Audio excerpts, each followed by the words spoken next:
Okay, we've just got a couple more proofs here that I want to run through. Still finishing both of these with this new property we've talked about, CPCTC. So just like the last ones, we're going to start off the same way. I want to just write all of my given information down first.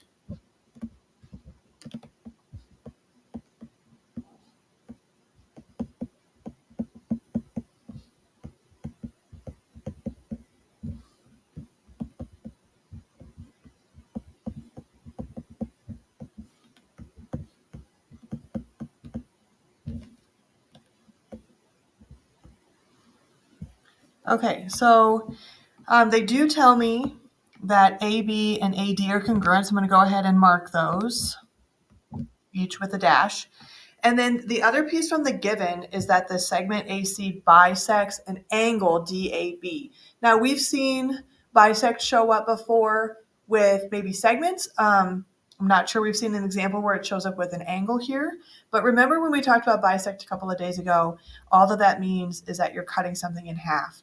So this line AC that kind of goes through the middle of the shape is cutting that angle DAB, which is like this big angle here, is being cut in half by that line segment.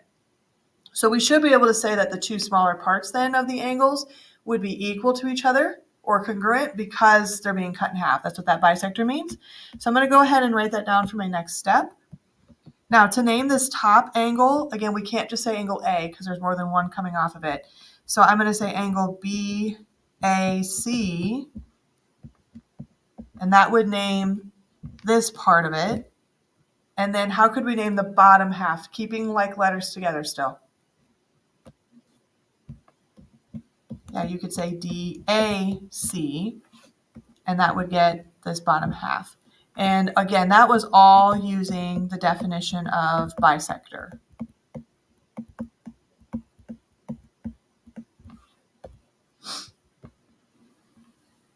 Okay, we have two things. We need a third, though, in order to say that these triangles are congruent. And we've used up everything from our given. So now this is just when we look, is there anything else that you think we can mark? We have that shared side in the middle. So we should be able to say that AC is congruent to AC because of the reflexive property.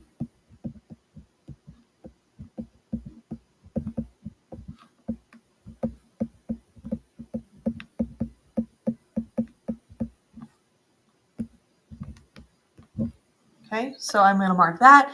Now, do I have enough to say that these triangles are congruent? I believe so, because it looks like we have side, angle, side marked. So I'm going to go ahead and write that triangle BAC is congruent to triangle DAC because of side, angle, side. And then that's not where we need to end because our prove statement wants us to be able to say that angles B and D are congruent. Can we say that now? We should be able to because we were able to prove that the triangles were congruent using side, angle, side. So we should be able to say here that angle B is congruent to angle D using that CPCTC again. Okay, last one here on this page. It's a little similar to this other one. They're just, instead of saying bisector, they're talking about something being a midpoint here. And they are also saying that it's a midpoint of two segments. Okay, so not just one. So we're going to have to maybe look at it with both of the segments that it's cutting through from the given in order to state what's going on. So let's go ahead and just write out our given first, which is that C is the midpoint of AE and BD.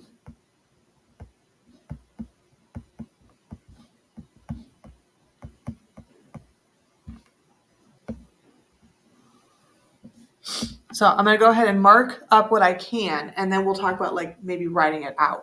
So since C is in the middle of AE, that would be like the horizontal side here. That means that it cuts that side in half.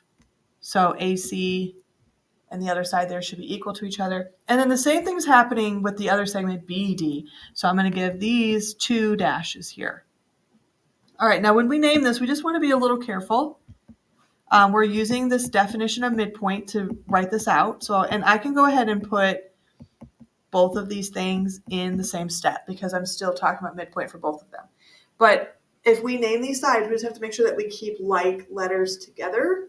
And I know we don't have a ton marked right now, but I just want you to kind of use your common sense here to figure out what letters do we think would be matching up here.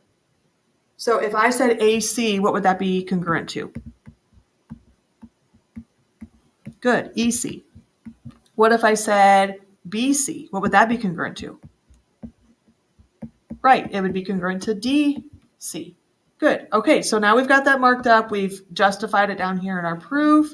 We've got two things. I need a third in order to say that these triangles are congruent. Where's that third piece at? So those vertical angles in the middle. Okay, so here and here. How should we name them though? Can someone give me a name for both angles?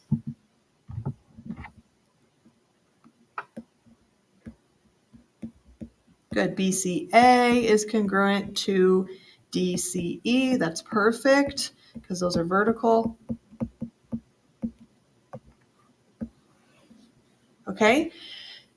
That should be enough, I think, in order to say these triangles are congruent because we have side, angle, side marked. So step 4, I liked what you guys did there with those vertical angles. So I'm just going to use the same letters for my triangles. BCA is congruent to DCE because of side, angle, side. And then how do we need to finish this? Good, we got to take that proof down. So AB is congruent to DE, and because why?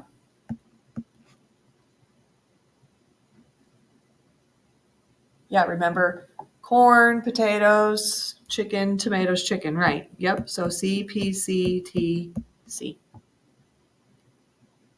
All right, any questions?